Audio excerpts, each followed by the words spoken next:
In the quiet corners of a forgotten mechanic's garage, where rust and memory intertwine, Jack Reeves discovered how a single moment could unravel the tangled threads of an entire family history. The abandoned truck sitting in the corner of his workshop was more than just another broken-down vehicle. It was a vessel of untold stories, waiting to be discovered. Jack's calloused hands, accustomed to the precise movements of mechanical repair, moved almost instinctively through the vehicle's interior, his fingers tracing the worn edges of the glove compartment. Years of experience had taught him that every vehicle carried its own narrative, but nothing could have prepared him for the profound revelation waiting inside. The letter emerged like a ghost from the past, its edges yellowed and fragile, bearing the weight of decades of unspoken history. Jack's breath caught in his throat as he carefully unfolded the delicate paper, recognizing immediately that this was no ordinary document. The handwriting was deliberate, each stroke carrying an intensity that suggested a deeply personal account. Decades of familial silence seemed to whisper between the lines, revealing a complex tapestry of emotions that had been carefully concealed from view. Jack realized he was holding more than just a piece of paper. He was cradling a fragment of his family's hidden narrative. As he read, the world around him seemed to fade, the sounds of his garage dissolving into the background. The letter spoke of his grandfather, a man Jack had known only through fragmented stories and distant photographs, revealing a depth of character he had never imagined. The narrative unveiled a complex individual trapped between societal expectations and personal dreams, a man whose internal struggles had been meticulously hidden from subsequent generations. Jack recognized elements of himself in these revelations, the same quiet determination, the same tendency to internalize pain, the same complicated relationship with vulnerability and emotional expression. The story unfolded like a carefully constructed mechanism, each paragraph revealing another intricate connection.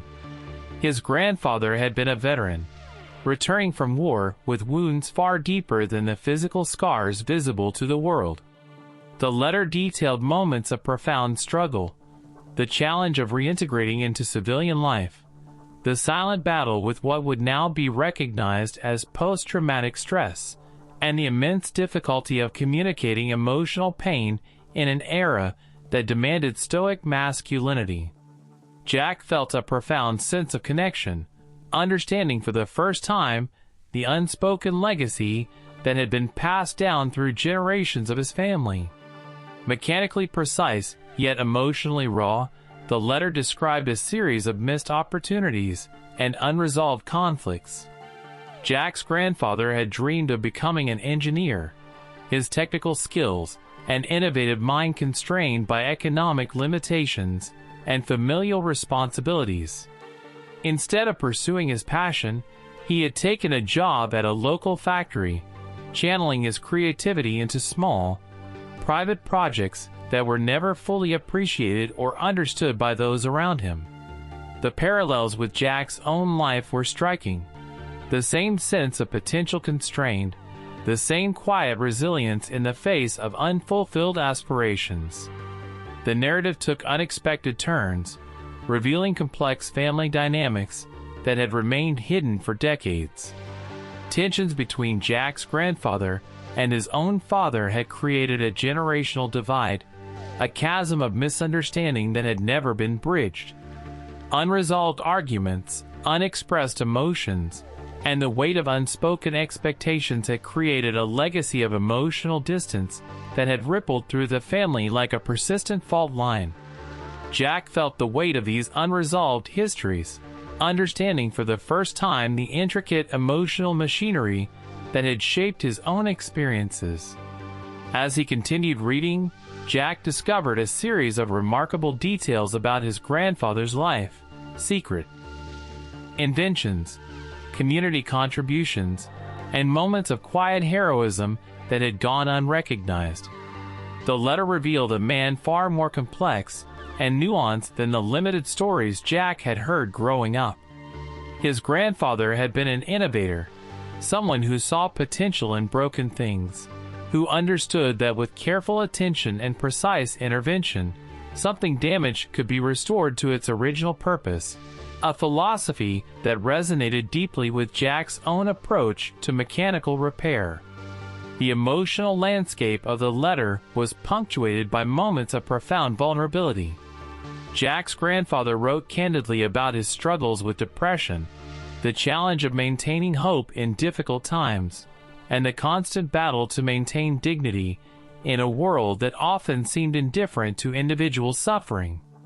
These revelations were not presented as moments of weakness, but as testament to human resilience, a powerful acknowledgement of the internal strength required to navigate life's complexities. Jack felt a surge of respect and understanding, recognizing the courage it took to document such intimate emotional terrain. The final sections of the letter shifted from personal reflection to a direct message, a message clearly intended for a future generation, though its recipient was uncertain.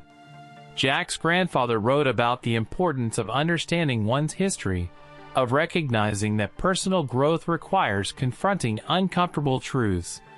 He spoke about forgiveness, not as a simple act of absolution, but as a complex process of understanding, of recognizing shared human frailty.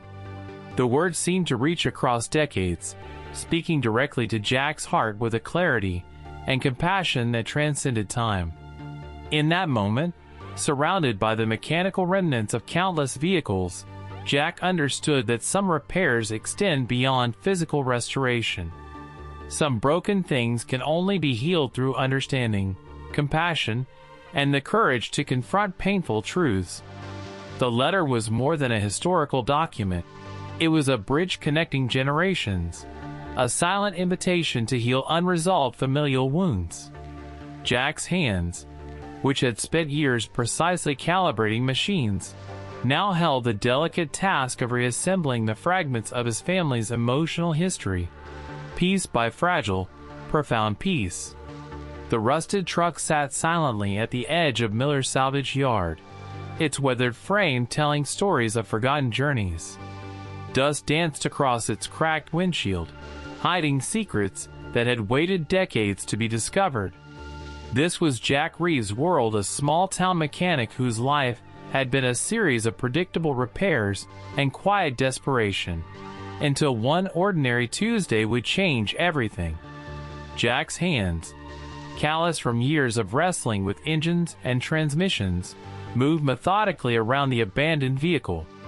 He'd seen hundreds of vehicles like this discarded, forgotten, holding memories their owners had long since abandoned. But today was different. Something about this particular truck whispered a promise of something more. His fingers traced the dashboard's faded edges, feeling the texture of time. A loose panel caught his attention slightly askew, hiding something. With practiced precision, he pried it open. The letter was yellowed, edges fragile, its paper holding the weight of decades of unspoken history. The handwriting was elegant, almost delicate, a stark contrast to the rough interior of the truck. Jack recognized the name immediately, Elizabeth Reeves. His grandmother's name, a woman he knew almost nothing about. She had disappeared from family stories, a phantom whose existence was rarely discussed. As he unfolded the letter, the world around him seemed to fade. The mechanic's shop, with its smell of motor oil and rubber, dissolved into the background. Only the words mattered now, a narrative waiting to be understood, a mystery yearning to break free from its decades-long silence. "My dearest son," the letter began, "the truth I'm about to share will likely shatter everything you believe about our family." Jack's heart raced. He had always sensed something unspoken in his family's history, a tension that lurked beneath surface conversations and carefully maintained facades. Elizabeth's story unfolded like a complex mechanical system, each paragraph a gear, each sentence a connecting rod, revealing a narrative of love, sacrifice, and an impossible choice made during a time when societal expectations could crush individual dreams. She wrote of a passionate romance in 1952, a relationship forbidden by her family's rigid social expectations. The man she loved wasn't his grandfather, a revelation that immediately fractured Jack's understanding of his own origins. A musician named Thomas Carter, whose passion for jazz and freedom stood in direct opposition to the conservative small-town values of their community. Their love was intense, dangerous, and ultimately impossible. I was forced to choose between my heart and my family's reputation, Elizabeth wrote. They threatened to disown me, to erase my existence if I continued the relationship. Thomas understood. He gave me an impossible gift of love. He disappeared, allowing me to maintain my family's honor while carrying the weight of our unborn child. Jack's hands trembled. He was that child, the product of a love story, so complex and painful that it had been erased from family memory. His supposed grandfather was not his biological father. The man who had raised him, who had taught him mechanics, who had been distant and stern, was not connected to him by blood. The letter continued, revealing a network of calculated decisions. Elizabeth had married quickly after Thomas's departure, presenting a child that would appear to be her husband's. She had protected her son Jack's father from the truth, creating an elaborate narrative of respectability and conformity. I never stopped loving Thomas, the letter concluded. And I never stopped hoping that someday, someone would understand the depth of that love. A small notation at the bottom caught Jack's eye, an address in New Orleans, dated just 5 years earlier. For the first time in years, Jack felt something stirring inside him, a combination of anger, curiosity, and an overwhelming sense of potential transformation. The mundane life of a small-town mechanic suddenly seemed like a carefully constructed illusion, ready to crumble.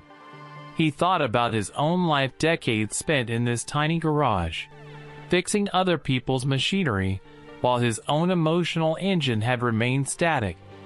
The letter was more than a historical document. It was an invitation to reimagine everything he thought he knew. Research became his obsession. Public records, jazz archives, historical newspapers. Jack dove into understanding Thomas Carter's life. A brilliant trumpet player who had performed in New Orleans' most prestigious jazz clubs, Thomas had continued his musical journey despite the heartbreak of losing Elizabeth. Most surprisingly, Thomas was still alive, now in his late 80s, living in a small apartment in the French Quarter, maintaining the musical spirit that had defined his youth. Jack realized he was holding not just a letter, but a bridge to a part of himself he had never known existed. The journey to New Orleans was both physical and emotional. Each mile brought new understanding. Each hour dissolved another layer of the carefully constructed,